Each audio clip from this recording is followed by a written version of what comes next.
तो without wasting time आज का वीडियो शुरू करते हैं।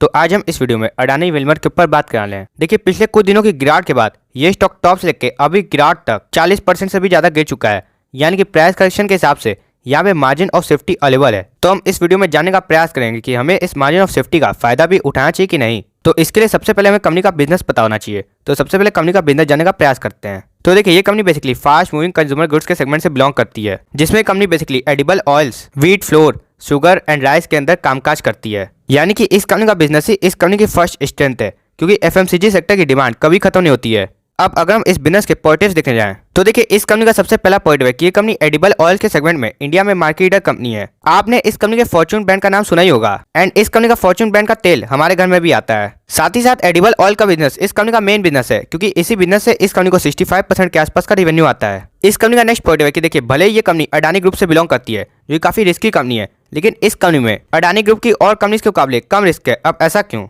तो देखिए, अडानी विल्मर में आधी हिस्सेदारी अडानी कंपनी की है, लेकिन आधी हिस्सेदारी विल्मर कंपनी की भी है। एंड विल्मर कंपनी खुद में काफी बड़ी कंपनी है, क्योंकि ये सिंगापुर एक्सचेंज की 7th लार्जेस्ट कंपनी है। यानी कि कल को बाय चांस अडानी ग्रुप में कुछ हो जाता है, तो कल को विल्मर ग्रुप इस कंपनी को बचाने का दम रखता है। इस कंपनी का तीसरा बड़ा पॉजिटिव है कि ये कंपनी ओलियो केमिकल्स के अंदर भी कामकाज करती है। एंड ओलियो केमिकल्स की डिमांड लगातार बढ़ जा रही है, क्योंकि ये केमिकल्स एनवायरमेंट फ्रेंडली केमिकल्स होते हैं, जो कई सारी इंडस्ट्रीज में यूज किए जाते हैं। इस कंपनी का लास्ट एंड सबसे मेन पॉजिटिव पॉइंट है इस कंपनी का एक ग्रोथ कंपनी होना, क्योंकि अगर आप इस कंपनी के पिछले 5 साल की सेल्स एंड प्रॉफिट को देखने आएंगे, तो वो ऑलमोस्ट 18 एंड 29% CAGR की है, जो लॉन्ग टर्म में काफी बेहतरीन ग्रोथ मानी जाएगी। एंड आमतौर पे एफएमसीजी कंपनीज में इतनी अच्छी ग्रोथ देखने को नहीं मिलती है।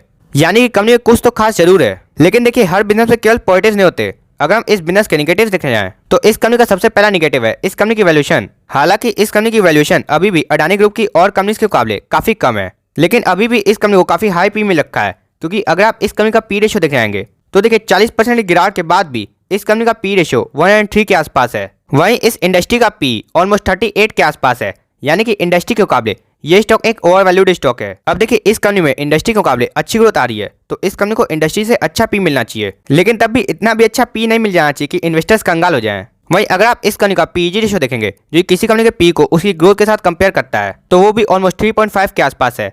यानी कि ग्रोथ के मुकाबले भी इस कंपनी को 3.5 टाइम ज्यादा पी में रखा है। यानी कि अभी भी 40% की गिरावट के बाद भी ये स्टॉक एक ओवर वैल्यूड स्टॉक माना जाएगा। अब देखिए, इस कंपनी का दूसरा निगेटिव है कि ये कंपनी अडानी ग्रुप से बिलोंग करती है, जो कि डेब्ट के कारण अपने आप में काफी ज्यादा रिस्की ग्रुप है। यानी कि कल को अगर अडानी ग्रुप पे इम्पैक्ट पड़ता है, तो इस कंपनी में भी इम्पैक्ट जरूर आएगा।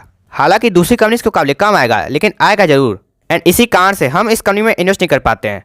तो ये थे इस बिजनेस के पॉजिटिव्स एंड नेगेटिव्स। अब जाने का प्रयास करते हैं इस स्टॉक के सपोर्ट जोन। तो देखिए, बड़े दिन से ये स्टॉक एक फ्लैग पैटर्न बनाने की कोशिश कर रहा है, जिसमें देखिए पोल ये हो गया एंड क्लॉथ ये हो गई। एंड आज की गिरावट के बाद ये स्टॉक 550 के आसपास आ गया है, जो कि इस स्टॉक की क्लोथ का सबसे नीचे का लेवल है। यानी कि अगर ये लेवल टूटता है, तो फिर इस स्टॉक में धड़ल्ले से गिरावट देखने को मिल सकती है। एंड देखिए, जब से कंपनी लिस्ट हुई है, तब से कंपनी फ्लैग पैटर्न के हिसाब से ही ऊपर बढ़ जा रही है। देखिए, लिस्टिंग के बाद यहाँ पे फ्लैग का पोल आया था, एंड उसके बाद क्लोथ आई थी। एंड पिछली बार इस स्टॉक में ब्रेकआउट देखने को मिल गया था, जिसके बाद ये स्टॉक इतना तेज ऊपर भाग गया। लेकिन बाजार में फियर को देखते हुए ऐसा लग रहा है कि इस बार ये लेवल टूट जाएगा।